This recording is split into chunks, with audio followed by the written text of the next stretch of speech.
Nenek moyang kita adalah pelaut. Nenek moyang kita berjaya karena berhasil menaklukkan laut, memanfaatkan laut. Mengambil kearifan leluhur kita, saya melihat laut sebagai peluang, bukan sebagai hambatan.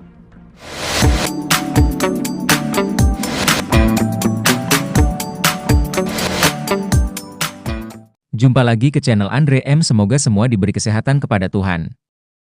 Lanjut, Presiden Joko Widodo atau Jokowi telah membuka kembali keran ekspor pasir laut di Indonesia untuk hasil sedimentasi, setelah 20 tahun ditutup. Kebijakan itu tertuang dalam Peraturan Pemerintah, PP, nomor 26 tahun 2023 tentang pengelolaan hasil sedimentasi di laut. Pembukaan izin ekspor pasir laut itu berpotensi membantu negara tetangga, Singapura, untuk menjalankan proyek perluasan lahan negaranya. Kesempatan ini juga akan dimanfaatkan oleh para pengusaha Singapura untuk mendapatkan pasir laut guna menjalankan berbagai mega proyek yang tengah digarap. Berdasarkan daftar perusahaan lokal calon penambangan pasir laut yang mengajukan izin ke Kementerian Kelautan dan Perikanan, terdapat sejumlah perusahaan Singapura yang bekerja sama dengan perusahaan lokal untuk menjadi calon pembeli pasir laut dari Indonesia. Di antara perusahaan Singapura tersebut adalah Joan Group Pte. Ltd, Blue Strea Marine Pte. Ltd, Flystar Incorporated Pte. Ltd, dan SG Sun Supply Pte. Ltd. Selain itu, Singapura juga saat ini tengah merencanakan berbagai proyek reklamasi yang akan membutuhkan pasokan pasir laut dari Indonesia. Berikut rangkuman informasi selengkapnya. Proyek reklamasi Marina East, Nicol, dan Long Island menurut laporan majalah Tempo berjudul, Hitung-hitungan Singapura membeli pasir laut Indonesia, disebutkan bahwa Singapura merupakan salah satu pasar terbesar untuk pasir laut. Negara yang sering disebut sebagai kota pulau itu memang membutuhkan pasir dalam jumlah besar. Selain digunakan sebagai bahan konstruksi bangunan, pasir juga diperlukan Singapura untuk reklamasi pantai. Negara tersebut pun terus memperluas daratannya dengan slogan yang terkenal, More Land, More Homes, More Greenery. Pada 2030, kebutuhan lahan di Singapura diperkirakan meningkat dari 71.400 hektare menjadi 76.000 hektare. Saat ini, seperti dikutip dari The Straits Times, Singapura tengah bersiap membangun kembali pantai selatannya dengan garis pantai sepanjang 120 km yang membentang dari Terminal Pasir Panjang hingga Terminal Feri Tanah Merah. Selain itu, Perdana Menteri Singapura, Lawrence Wong, mengumumkan dalam pidato Hari Nasional pada 18 Agustus 2024 bahwa rumah-rumah baru akan dibangun di kawasan tepi laut Marina East, Nicol, serta di Long Island, lepas pantai timur. Proyek reklamasi ini akan menciptakan 800 hektar lahan baru, 2 kali lipat dari luas Marina Bay. Mega proyek itu juga diperkirakan memakan waktu puluhan tahun, mirip dengan proyek reklamasi Marina Bay yang dilakukan setelah kemerdekaan Singapura pada 1965. Oleh karena itu, proyek-proyek jumbo Singapura ini membutuhkan pasokan pasir dalam jumlah besar. Perkiraannya, untuk menguruk atau mereklamasi lahan 1 km persegi, diperlukan 37,5 juta meter kubik pasir atau sama dengan mengisi 3,5 bangunan istana negara. Otoritas Kelautan dan Pelabuhan Singapura juga saat ini tengah merancang fase ketiga dari mega proyek Pelabuhan Tuas, dengan pekerjaan reklamasi diharapkan akan selesai pada pertengahan 2030-an. Pelabuhan Tuas sendiri pembangunannya akan dibuka dalam 4 tahap. Keputusan kami untuk melanjutkan Pelabuhan Tuas mengirimkan sinyal kuat kepada dunia bahwa Singapura terbuka untuk bisnis. Kami akan terus maju, kata Perdana Menteri Singapura Lee Hsien Loong saat pembukaan tahap pertama, September 2022. Pelabuhan Tuas, menurut Otoritas Maritim dan Pelabuhan Singapura, akan menempati sekitar 1.337 hektar tanah, sekitar 3.300 lapangan sepak bola, saat selesai. Akan ada 66 tempat berlabuh sepanjang 26 km yang mampu menangani kapal peti kemas terbesar.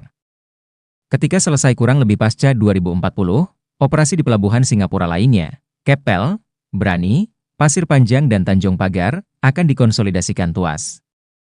The Straits Times mencatat, ini akan memiliki kapasitas penanganan 65 juta unit setara 20 kaki, TEUs, peningkatan sepertiga dari kapasitas Singapura saat ini.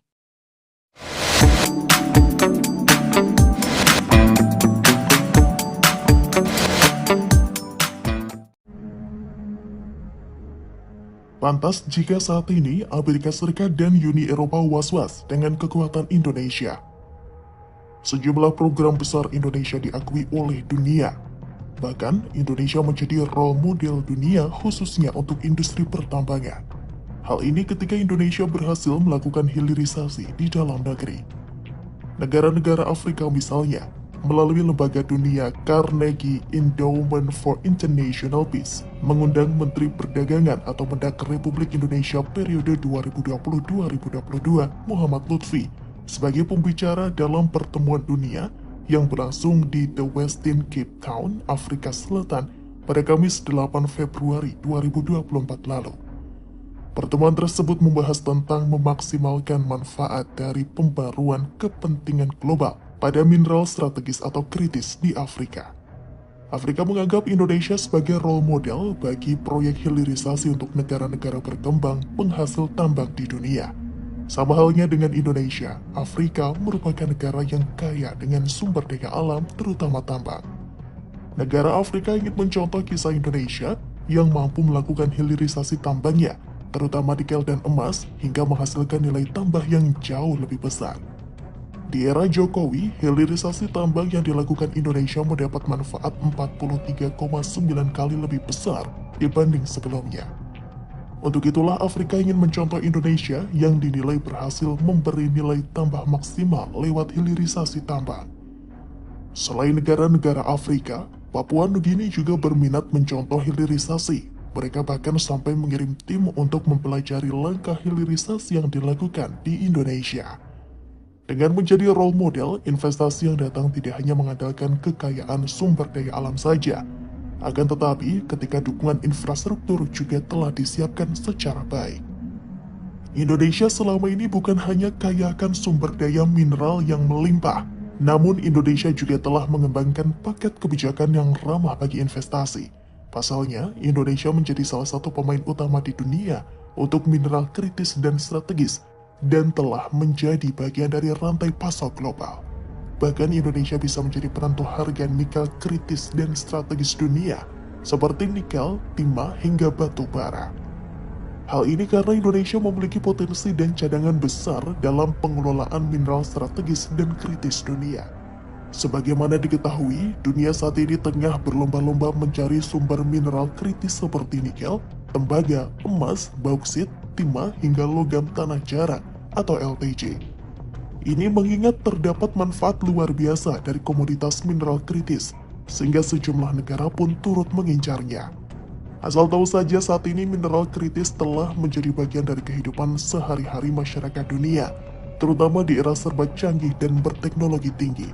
Misalnya dijadikan sebagai bahan baku untuk baterai, telepon seluler, komputer, industri elektronika, hingga pembangkit listrik berbasis energi baru terbarukan atau EBT, seperti pembangkit listrik tenaga surya atau PLTS, pembangkit listrik tenaga bayu atau angin atau PLTB. Cadangan nikel Indonesia sendiri diketahui mencakup 60% dunia, yang mana menjadi penentu industri kendaraan listrik dunia. Selain itu, produk turunan nikel yang dipakai seperti kobalt juga berperan penting dalam rantai pasok dunia. Apalagi Indonesia memiliki cadangan bauksit dan aluminium yang signifikan yang berperan penting pada industri kendaraan listrik di masa depan. Indonesia juga menjadi pemain top 3 mineral kritis dunia seperti timah. Hal ini pun membuat kemampuan Indonesia berpengaruh dalam alokasi supply chain yang sangat besar. Indonesia bahkan bisa menjadi price setter jika bisa mengkalibrasi supply dan demand dengan menggandeng China dan Peru. Aspek lainnya yang membuat negara lain ingin mencontoh Indonesia adalah soal ikhtiar pemerintah Indonesia dalam melawan diskriminasi yang diciptakan oleh negara barat.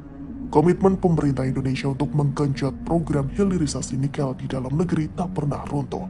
Sekalipun program hilirisasi nikel Indonesia mendapat cibiran di dalam negeri sendiri dan dijegal oleh Uni Eropa hingga Amerika Serikat. Hingga saat ini nikel Indonesia masih mendapatkan perlakuan kurang mengenakan dari mereka. Misalnya saja Amerika Serikat yang menerapkan Undang-Undang Pengurangan Inflasi atau Inflation Reduction Act. Sehingga nikel Indonesia tidak masuk ke dalam undang-undang tersebut lantaran berhubungan dengan Cina atau kebanyakan hasil nikel Indonesia berasal dari smelter yang dibangun perusahaan Cina. Hilirisasi sudah terbukti menjadi salah satu instrumen pertumbuhan ekonomi Indonesia yang cukup signifikan. Untuk itulah mendukung pembangunan industri hilir pertambangan, sama artinya dengan mendukung sumber daya alam Indonesia untuk sebanyak-banyaknya dinikmati oleh seluruh rakyat Indonesia. Dengan begitu, Indonesia turut berhasil menularkan semangat mendatangkan nilai tambah dengan hilirisasi kepada negara-negara berkembang lainnya.